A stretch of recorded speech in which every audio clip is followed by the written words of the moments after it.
متعلق قرآن کہتا ہے اِذْ هُمَا فِي الْغَارِ اِذْ يَقُولُ لِصَاحِبِهِ لَا تَحْزَنْ إِنَّ اللَّهَ مَعَنَا.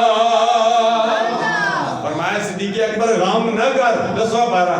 فرمایا غم نہ کر غار میں. فرمایا اللہ ہمارے ساتھ ہے. وہی صدیق اکبر جن کی متعلق قرآن کہتا ہے وَسَيُجَنَّبُهَا الْأَتْقَى الَّذِي يُؤْتِي مَالَهُ يَتَزَكَّىٰ وَمَا لِأَحَدٍ عِندَهُ مِن نِّعْمَةٍ تُجْزَىٰ إِلَّا ابْتِغَاءَ وَجْهِ رَبِّهِ الْأَعْلَىٰ وَلَسَوْفَ يَرْضَىٰ.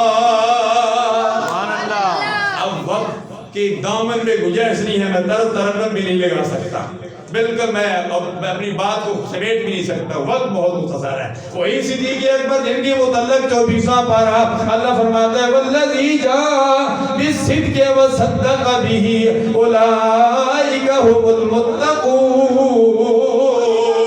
سبحان اللہ. میں نے ابو بکر تھا، اب یہ صدیق اکبر بن گیا ہے. وہ صدیق اکبر تیری شان پہ میں قربان جو اللہ کے پیارے حبیب کی عمر بھی 63 سال ہے. اللہ کے پیارے حبیب صلی اللہ علیہ وسلم کے پیارے یار پیارے سسر حضرت صدیق اکبر رضی اللہ تعالیٰ عنہ کی عمر بھی 63 سال.